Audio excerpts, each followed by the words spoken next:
श्रीमद भागवत महापुराणाचे साकल्य निरूपण. दिवस 100. शेवटी थोडेसे माझे. श्रीमद भागवत या महापुराणाविषयी मला लहानपणासूनच गोडी असावी म्हणण्याचे कारण मला ते माझ्या कोणत्या वयापासून माहीत झाले याबद्दल मीच अनभिज्ञ आहे. मला आठवते ते असे की मी लहान म्हणजे 5वी-6वीत असताना माझ्या मातेबरोबर जगद्गुरू शंकराचार्य स्वामी करवीर यांचे प्रवचन ऐकण्यास जात असे. त्यावेळी त्यांच्याकडून ऐकलेली काही धर्माची मूलतत्वे पुढे कशीतरी भागवत कथेत ऐकल्याने ती माझ्या स्मरणकोशातून जागी झाली. ते वय जरी भागवत ऐकण्याचे किंवा वाचण्याचेही नव्हते, तरी अंतःकरणात खोल कुठेतरी दडलेले हे स्फुल्लिंग पुन्हा पुन्हा चमकून अस्तित्वाची जाण करून देत होते. मी मोठा होत गेलो. काळ मागे पडत गेला. माझे पूज्य पिताश्रीच भागवत सांगतात हे कळाले. त्यांच्याकडून तसे नेहमीच ऐकायला मिळे. एकदा तर त्यांनी फक्त मलाच भागवत सांगायचे ठरवले. प्रत्यक्षातही तो प्रयोग बहुअंशी सिद्ध झाला. माझ्या ज्ञानात भर पडत गेली. पुढे माझे श्वशुरही भागवताचार्य निघाले. त्यांचेही ऐकले. योग कसा असतो पहा.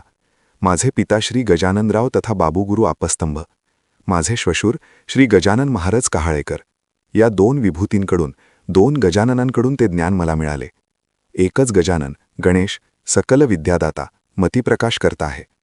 मला तर त्यांचा दुप्पट लाभ होणारच. भागवतावर विचार करण्याची प्रेरणा मला त्यांच्याकडूनच मिळाली.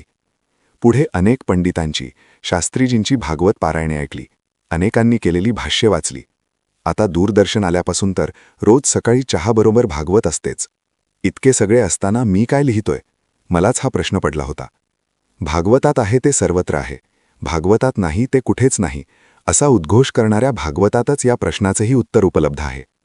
एक श्लोकी रामायण आहे, त्याचे महाकाव्य झाले. चतुश्लोकी भागवत, त्याचे श्रीमद भागवत पुराण झाले. अर्थात हे वाङ्मय नित्य नूतन आहेत. कालांतराने त्यावर अभ्यास करून विचारमंथन करणाऱ्या प्रतिभावंतांची प्रज्ञाही प्रभुकृपेने नवनवोन्मेषशालिनी आहे. म्हणूनच त्यावर अनेकानेक ग्रंथ निर्माण झाले. कुणी गाथा, कुणी ज्ञानेश्वरी, कुणी अध्यात्म रामायण हाताशी घेऊन भागवत कथा करतो, कुणी ब्रह्मसूत्राचे बोट धरून भागवत कथा ज्ञानयज्ञ करतो. कृष्ण एक पूर्ण पुरुषोत्तम भगवान या नावाने जगदविख्यात भक्ती वेदांत समितीने एक मोठा ग्रंथ प्रकाशित केला. त्यात भागवताचे कथारूप प्रगट झाले आहे. तर पप्पू डोंगरे महाराजांच्या भागवत रहस्यात सिद्धांत दृष्टांताच्या बाहुल्यात अनेक कथांचा संकोच आहे असे वाटल्या वाचून राहत नाही. महाभारताच्या संदर्भात नारदांचा आणि व्यासांचा संवाद झाला. त्यात नारद म्हणतात, मुनिवर्य, यथा धर्मादयश्चार्था मुनिवर्यानुकीर्तित न तथा वासुदेवस्य महिमा ह्यानुवर्णितः. भा प्रथम स्कंध अध्याय 5. जुगुप्सीतं धर्म कृतेनुशासत स्वभाव रक्तस्य महान व्यतिक्रमः यद्वाक्यतो धर्मः इतीतरः स्थितो न मन्यते तस्य निवारणं जनः. धर्मादी पुरुषार्थाचे वर्णन ज्याप्रमाणे आपण केले त्याप्रमाणे भगवान वासुदेवाचे वर्णन केले नाही. धर्म प्रतिपादनासाठी आपण ज्या अनेक गोष्टी सांगितल्या त्या ऐकून विकारवश लोक त्यात अडकून सिद्धांताला चाचवतील. इथेच माझ्या प्रश्नाचे उत्तर आहे. इथेच माझा मुद्दा आहे. भागवतात पानोपानी आलेले भगवंताचे स्वरूप वर्णन भक्तिप्रेमात मनाला डुंबवित असले तरी ते त्या ठाईच सोकावल्याने प्रभुप्राप्तीच्या क्रियाकल्पांना, सिद्धांतांना वंचित राहू शकते. अनेक प्रज्ञावंताच्या दृष्टीने माझा हा विचार अविचारही ठरेल कदाचित, पण क्षुल्लक वाळूचे कण 2 दगडांच्या हटीत टाकून खारीलाही इति कर्तव्यता वाटलीच ना. माझा हा प्रयत्न त्या दर्जाचा ठरला तरी मी धन्यच झालो. तापत्रय मुक्तीसाठी हे प्रभुचरण रजाचेही होणे पुरे.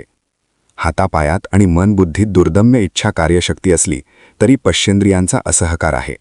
बाह्य दर्शन संपवून अंतरंग दर्शनाचा हा भागवताचा किंवा भगवंतांचाही संकेत असेल. केसांनी बघुनी वयास जणू त्या कृष्णत्वही त्यागिले, लक्षावे विषयासना म्हणूनी ते चक्षुही मंदावले, असे एका संत कवीने म्हटले आहे. अर्थात प्रभुगुणगान करणे, वर्णन करणे, लेखन करणे हेही बहिरंग दर्शन विषयच आहे. आता तेही न करता अंतःशुद्धीकडेच त्या चक्षुरेंद्रियांना अंतर्मुख करावे अशी भगवंताचीच इच्छा आहे. म्हणूनच चर्मचक्षु पुढे अंधार आहे. भागवत लिहिण्यास सुरुवात करतानाच मला ह्या अंधाराचा प्रकाश बुद्धीत पडलेला कळाला होता आणि हेच कार्य पूर्णत्वाला जाण्याविषयी साशंकता होती. पण भगवान श्रीकृष्णांचीच ही लीलागाथा असल्याने त्यांनीच ती पूर्ण करून घेतली. हेच करे. लीला तुमची शब्दही तुमचे, मी केवळ लेखणी, माथा ठेवूनी चरणी विनवितो, मुक्त करा या क्षणी. गोपाळ कृष्ण भगवान की जय. अर्पण पत्रिका. सर्वच श्रद्धावंत कर्ममार्गी कोणतेही व्रत कर्म शेवटी कृष्णार्पण म्हणून कृष्णालाच अर्पण करतात. मी लेखन व्रत केले, कृष्णाविषयीच लिहिले. आता ते कृष्णालाच अर्पण करण्याचं औचित्य. तेव्हा कृष्ण त्वदीय वस्तू त्वच्चरणार्पणम अस्तु केवलम.